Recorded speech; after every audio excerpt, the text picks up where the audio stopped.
ಎಲ್ಲರಿಗೂ ನಮಸ್ಕಾರ. ಸ್ಮಿತಾ ಹೊಸದುರ್ಗ ಯೂಟ್ಯೂಬ್ ಚಾನಲ್ಗೆ ಎಲ್ಲರಿಗೂ ಸ್ವಾಗತ. ನಾನಿವತ್ತು ಶಾವಿಗೆಯಲ್ಲಿ ಇಡ್ಲಿ ಮಾಡೋದು ಹೇಗೆ ಅಂತ ತೋರಿಸ್ಕೊಡ್ತಾ ಇದ್ದೀನಿ.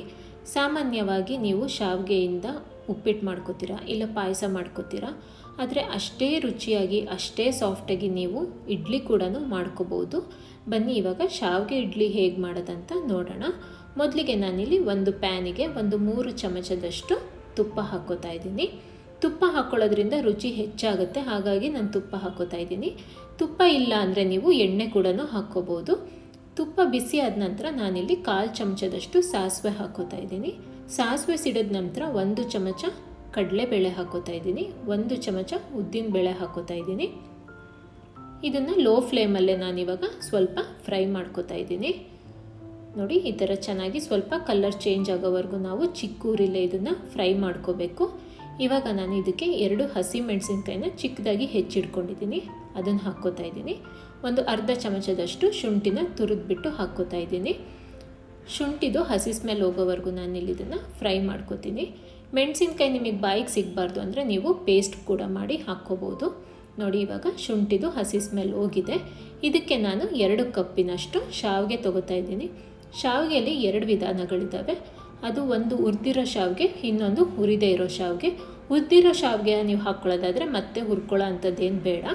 ನಾನಿಲ್ಲಿ ಹುರಿದೇ ಇರೋ ಶಾವಿಗೆ ತೊಗೊಂಡಿರೋದ್ರಿಂದ 1-2 ನಿಮಿಷ ಚಿಕ್ಕ ಉರಿಲಿ ಚೆನ್ನಾಗಿ ಫ್ರೈ ಮಾಡ್ಕೋತಾ ಇದ್ದೀನಿ. ಇದಕ್ಕೆ ನಾನು 1 ಕಪ್ಪಿನಷ್ಟು ಉಪ್ಪಿಟ್ಟು ರವೆ ಹಾಕ್ಕೋತಾ ಇದ್ದೀನಿ. ಉಪ್ಪಿಟ್ಟು ರವೆ ಹಾಕ್ಕೊಳ್ತಾ ಇದ್ದರೆ ನಿಮಗೆ ಇಡ್ಲಿ ಚೆನ್ನಾಗಿ ಬರೋದಿಲ್ಲ, ಹಾಗಾಗಿ ಬೈಂಡಿಂಗಿಗೋಸ್ಕರನಾದರೂ ನೀವು ರವೆನ ಹಾಕ್ಕೊಂಡು ಈ ಥರ 1-2 ನಿಮಿಷ ಚಿಕ್ಕ ಉರಿಲಿ ನಾನು ಇದನ್ನು ಫ್ರೈ ಮಾಡ್ಕೋತಾ ಇದ್ದೀನಿ. ನೋಡಿ, ರವೆ ಚೆನ್ನಾಗಿ ಹುರಿಬೇಕು. ಇವಾಗ ಇದಾಗಿದೆ. ಇದಕ್ಕೆ ನಾನು 1 ತುರಿದಿಟ್ಕೊಂಡಿರೋಂಥ ಕ್ಯಾರೆಟ್ ಹಾಕ್ಕೋತಾ ಇದ್ದೀನಿ. ನಾನಿಲ್ಲಿ ತರಕಾರಿ ಹಾಕಿಬಿಟ್ಟು ಮಾಡ್ಕೋತಾ ಇದ್ದೀನಿ, ನೀವು ಬೇಕಿದ್ದರೆ ಪ್ಲೇನ್ ಕೂಡ ಮಾಡ್ಕೋಬೋದು. ಇದಕ್ಕೆ ಮತ್ತೆ ನಾನಿವಾಗ ಹೆಚ್ಚಿಟ್ಕೊಂಡಿರೋ ಅಂಥ ಕೊತ್ತಂಬರಿ ಸೊಪ್ಪು ಹಾಕ್ಕೋತಾ ಇದ್ದೀನಿ. 2 ಚಮಚ ತೆಂಗಿನ ತುರಿ ಹಾಕ್ಕೋತಾ ಇದ್ದೀನಿ. ರುಚಿಗೆ ತಕ್ಕಷ್ಟು ಉಪ್ಪು ಹಾಕ್ಕೋತಾ ಇದ್ದೀನಿ. ಇವಾಗ ಇದನ್ನೆಲ್ಲದನ್ನು ಚೆನ್ನಾಗಿ ಮಿಕ್ಸ್ ಮಾಡ್ಕೊಳ್ಳೋಣ. ಬೆಳಗ್ಗೆ ಹೊತ್ತು ತಿಂಡಿ ಮಾಡ್ಕೊಳ್ಳೋಕೆ ನಿಮ್ಮ ಹತ್ರ ಜಾಸ್ತಿ ಹೊತ್ತು ಇಲ್ಲ ಅಂದರೆ ನೀವು ಶಾವಿಗೆ ಇಡ್ಲಿನ ದಿಢೀರನ್ನಾಗಿ ಮಾಡ್ಕೋಬೋದು. ನೋಡಿ, ಇಲ್ಲಿ ಇವಾಗ ನಾನು ಇದಕ್ಕೆ 2 ಕಪ್ಪಿನಷ್ಟು ಮೊಸರು ಹಾಕ್ಕೋತಾ ಇದ್ದೀನಿ. ನೀವು ಯಾವ ಕಪ್ಪಿನಲ್ಲಿ ಶಾವಿಗೆ ತೊಗೊಂಡ್ರೋ ಅದೇ ಕಪ್ನಲ್ಲಿ 2 ಕಪ್ಪು ಮೊಸರು ತೊಗೋಬೇಕಾಗತ್ತೆ. ಇದೆಲ್ಲದನ್ನು ಇವಾಗ ನಾನು ಮಿಕ್ಸ್ ಮಾಡ್ತೀನಿ. ನೋಡಿ, ಈ ಥರ ಎಲ್ಲದನ್ನು ಚೆನ್ನಾಗಿ ಮಿಕ್ಸ್ ಮಾಡ್ಕೊಳ್ಳೋಣ. ಇದನ್ನು ನಾನಿವಾಗ ಒಂದು ಪ್ಲೇಟ್ ಮುಚ್ಚಿಬಿಟ್ಟು 10-15 ನಿಮಿಷ ನೆನೆಸೋದಕ್ಕೆ ಇಡ್ತಾ ಇದ್ದೀನಿ. ನಿಮ್ಮ ಹತ್ರ ಟೈಮ್ ಇದ್ದರೆ ಅಷ್ಟೇ ನೀವು ಇದನ್ನು ನೆನೆಸಿಡ್ಕೋಬೋದು, ಇಲ್ಲಾಂದರೆ ಹಾಗೇನೂ ಮಾಡ್ಕೋಬೋದು. ಆದರೆ ಇಡ್ಲಿ ಅಷ್ಟು ಸಾಫ್ಟಾಗಿ ಬರೋದಿಲ್ಲ, ನಾನು ಅದನ್ನು ಕೂಡ ಟ್ರೈ ಮಾಡಿ ನೋಡಿದ್ದೀನಿ.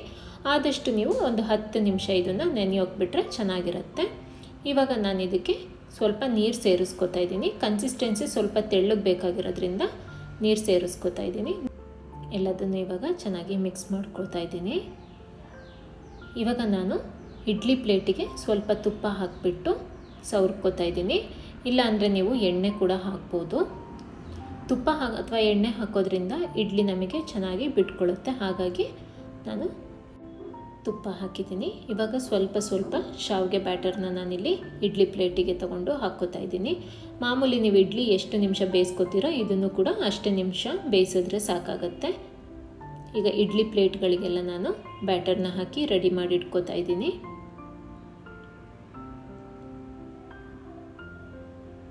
ಇವಾಗ ನಾನು ಇದನ್ನು ಬೇಯಿಸ್ಲಿಕ್ಕೆ ಇಡ್ತಾ ಇದ್ದೀನಿ.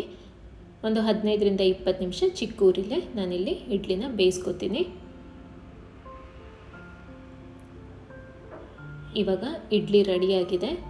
ಇದನ್ನು ಸ್ವಲ್ಪ ತಣ್ಣಗಾಗೋದಕ್ಕೆ ಇಟ್ಬಿಟ್ಟು ನಾನು ಇಡ್ಲಿನ ತಕ್ಕೋತಿದ್ದೀನಿ. ನೋಡಿ, ಎಷ್ಟು ಚೆನ್ನಾಗಿ ಕೂಡ ಬಿಟ್ಕೋತಾ ಇದೆ ತುಪ್ಪ ಹಾಕಿರೋದ್ರಿಂದ. ಈ ವಿಡಿಯೋ ಇಷ್ಟ ಆಗಿದ್ದರೆ ದಯವಿಟ್ಟು ಲೈಕ್ ಮಾಡಿ, ಶೇರ್ ಮಾಡಿ, ಕಮೆಂಟ್ ಮಾಡಿ. ಇನ್ನು ಯಾರೆಲ್ಲ ನನ್ನ ಚಾನಲ್ನ ಸಬ್ಸ್ಕ್ರೈಬ್ ಮಾಡಿಲ್ವೋ ದಯವಿಟ್ಟು ಈಗಲೇ ಹೋಗಿ ಸಬ್ಸ್ಕ್ರೈಬ್ ಮಾಡಿ. Thank you.